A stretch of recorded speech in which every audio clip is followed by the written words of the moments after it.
Good morning বন্ধুরা, তোমরা সবাই কেমন আছো? আশা করি ভালোই আছো, আর আমরাও ভালো আছি। শিখা হাউস ওয়াইফে তোমাদের অনেক অনেক ওয়েলকাম আর ভালোবাসা। তো দেখো, আজকে সকাল সকাল মিষ্টি রোদে বসে চা খেতে চা খাচ্ছি আর কি। বারান্দার রোদটা এত ভালো লাগছে, কি বলবো তোমাদেরকে। গায়ে এত আরাম লাগছে। এতদিন আমরা রোদটার থেকে পালিয়ে পালিয়ে বেড়াতাম, আর আজকে রোদটাতে বসেই চা খেতে ভালো লাগছে। বললাম না, ওয়েদারের কি ঋতু পরিবর্তন কি জিনিস, তাই না? সত্যি কথা বলতে দেখো, আজকে ওয়েদারটা এত ভালো লাগছে। বারান্দায় ফেললাম, বারান্দাটা এত সুন্দর রোদ আসছে, তো বারান্দায় বসে চাটা খেয়ে নিই। দেখেছো সূর্য মামা? দেখো সূর্য মামা কতটা তেজ, দেখেছো?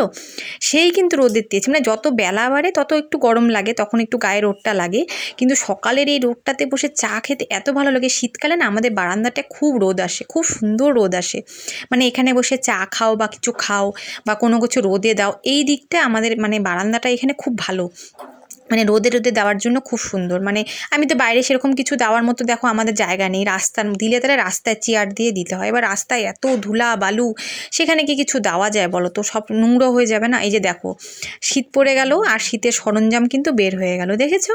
এই যে শীত পড়ে গেছে, ভোরের দিকে ভালো ঠান্ডা লাগে। ভোরের দিকে বলতে কি, রাতেই ঠান্ডা লাগে। তো ভাবলাম একটু বালিশ টালিশগুলো রোদে দিয়ে নিই। তো দেখো, এই যে শীতের সব জিনিসপত্র রোদে বের হয়ে গেল আর কি। এই যে শুরু হলো, এখন একটা একটা করে বের হতেই থাকবে হতেই থাকবে। একটা দুটো করে বের করেছি শীতের জিনিস, সবগুলো এখনও বের করা হয়নি, কারণ সেরকম ঠান্ডা পড়েনি। তো তো রাতের দিকে ভালোই ঠান্ডা লাগে। দিনে এত রোদ হলে কেবে, রাতে কিন্তু সেই ঠান্ডা। আর দেখো, এই যে মেয়ের জন্য খাবার বেড়ে নিচ্ছি। আলু সিদ্ধ দিয়েছিলাম ভাতের মধ্যে, তোমরা তো দেখলে আলু সিদ্ধটা। ও আবার, আমার মেয়ে না আবার পেঁয়াজ দিয়ে আলু সিদ্ধ খেতে ভালোবাসে না, তো ওকে এমনি লঙ্কা দিয়ে তেল লবণ দিয়ে মেখে দিয়েছি। তো মেয়ের ভাতটা আগে দিয়ে নিই, তারপরে আমি একটু পরে খাবো। আমার একটু কাজ আছে, ওগুলো করে নিয়ে তারপর আমি খেয়ে নেবো। আসলে কি বলো তো, কাজ মাথার উপরে থাকলে না আমার খেতে ইচ্ছা করে না গো। তার মধ্যে কি বলো তো, শীতের বেলা কাজ করতে করতে একদম সময় চলে যায়। আর শীতকালে তো জানো ধোয়া কাচা কতটা হয়। আর দেখো, এই যে মেয়েকে পাঠিয়ে দিলাম দোকানে, বললাম দুটো জিনিস লাগবে নিয়ে আয়, তো মেয়ে যাচ্ছে দোকানে। আর দেখো, আমাদের পাশের বাড়ি দেখেছো কত সুন্দর প্যান্ডেল করেছে। দেখো, এটা কিন্তু পাশের বাড়ির ছেলের বিয়ে, তো সেই প্যান্ডেল করেছে। দেখো কি সুন্দর প্যান্ডেল করেছে। তো যাই হোক, মেয়ে চলে গেছে দোকানে, দোকান থেকে চলে এসেছে। ওই এমন কিছু জিনিস না, দুটো জিনিস আনতে দিয়েছিলাম, নিয়ে চলে এসেছে মেয়ে।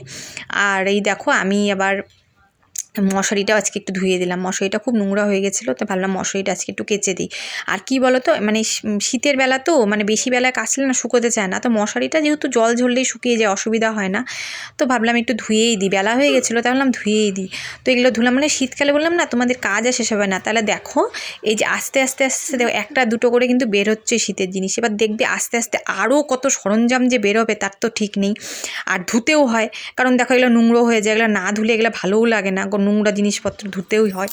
আর দেখো, এই যে আমি আমার স্নানও হয়ে গেছে, পুজো দেওয়াও হয়ে গেছে। তো এখন পাঁচালিটা পড়ছি, যেহেতু আজকে বৃহস্পতিবার। আর আজকে তোমাদের সাথে রান্নাও কিছু শেয়ার করা হয়নি, কারণ যেহেতু আজকে সেরকম কিছু রান্না করিনি, সেরকম কিছু রান্না আজকে করিনি সত্যি কথা বলতে। তো তোমাদের সাথে রান্নাটাও শেয়ার করিনি। তো ভাবলাম পুজোটা দিয়ে নিই, তারপরে খাওয়া দাওয়া করব। তো খাওয়া দাওয়া করে নিয়ে আর না তখন শরীর চলছিল না, মনেই হচ্ছিল না কোনো ভিডিও করি বা কিছু। তো খাওয়া দাওয়ার পর একটু শুয়েছিলাম, ঘুমটা হয়নি, শুয়েছিলাম। তো বিকেলবেলা সন্ধ্যাটা দিয়ে নিলাম। আজকে যেহেতু বৃহস্পতিবার করে আমি একটু ধূপ ধুনো দিই বাড়িতে। তো মেয়ে তো ঘুমাচ্ছে, মেয়ে এখনও ওঠেনি, তাই বললাম সন্ধ্যেটা দিয়ে নিই। সন্ধ্যে দিয়ে আবার তো দেখো লাইভ করতে বসতে হবে। আমার তো যেন ডিউটি শেষ নেই, একটার পর একটা চলতেই থাকে। দেখো, আমাদের সংসারে কাজকর্ম করে আমরা কতটাই কষ্ট করি, দেখেছো? সংসারে কাজকর্ম করতে হয়, প্লাস তার সঙ্গে সঙ্গে সব কাজই আমাদেরকে করতে হয়। তো চলো বন্ধুরা, সন্ধ্যা দিনই তারপর তোমাদের সাথে দেখা হচ্ছে। গুড ইভিনিং বন্ধুরা। তো তোমরা তো দেখলেই সারাদিনের টুকটাক কাজকর্ম সবই দেখলে। আর এখন রেডি হয়ে বসেছি, কারণ হচ্ছে এখনই লাইভ করব। এই সময়টা তো প্রতিদিন লাইভ করি, তোমরা তো সবাই জানোই যে সন্ধ্যে থেকে লাইভ করি, সন্ধ্যে 7টা থেকে 7টার মধ্যে আর কি, টাইম বলে দিয়েছি সবাইকে আমি। তো এখন লাইভ করব একটু। তো তোমার দাদাভাই এখনও আসেনি, আসুক তারপরে চাটা খাবো। তো এখন চা খাইনি, সন্ধ্যে দিলাম, দিয়ে একটু শুয়েছিলাম। এমনি ঘুমোয়নি, শুয়েছিলাম, ভালো লাগছিল না শরীরটা, ঘুম আসলো না কেন জানি না দুপুরবেলা। তো একটু শুয়েছিলাম। তো এখন টাইম হয়ে গেছে লাইভ করার, তো এখন লাইভে বসবো। ভাবলাম ভিডিওটা শেষ করে নিই। তো দেখলেই তো তোমরা সব সারাদিনে কাজকর্ম সব কিছু দেখলেই। আর রান্নাবাড়িটা তোমাদের সাথে শেয়ার করিনি আজকে, সেরকম কিছু রান্না করিনি, সেটা তোমাদের সাথে রান্নাবাড়িটাও শেয়ার করা হয়নি আজকে।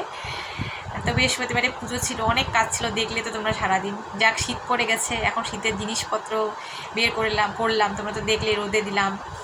তারপরে শীতকালে আসলে তো কাজ বেড়েই যায়। এই যে এখন আস্তে আস্তে সব শীতের জিনিস বেরোবে আর সেগুলো ধোয়া কাচা মানে শেষ আর হয় না। যাই হোক, তো মশারিটা আজকে ধুয়ে দিয়েছি, তোমরা তো দেখলে নোংরা হয়েছিল খুব, মশারিটা আজকে ধুয়ে দিলাম। তো ঠিক আছে বন্ধুরা, আজকের মতো ভিডিওটা এতটুকুই। নেক্সট ভিডিও নিয়ে আবার তোমাদের সামনে আসছি। ততক্ষণ তোমরা ভালো থেকো, সুস্থ থেকো। আর আমার ভিডিওগুলো যদি ভালো লাগে তাহলে বেশি বেশি করে শেয়ার করে দিবে, কমেন্ট তো অবশ্যই করবে। আর যদি আমার ভিডিওতে কেউ যদি মানে আমার চ্যানেলটা আর কি, যাই হোক আমি একটু ভুলভাল বলে ফেলি, অনেক সময় কিছু মনে করো না বন্ধুরা। তো যারা যারা আমার চ্যানেলটিকে এখনও সাবস্ক্রাইব করেনি, প্লিজ বন্ধুরা আমার চ্যানেলটিকে সাবস্ক্রাইব করো, আমার পাশে থেকো। আর যদি আমার ভিডিওগুলো ভালো লেগে থাকে তাহলে অবশ্যই লাইক কমেন্ট শেয়ার করে দিন। টাটা।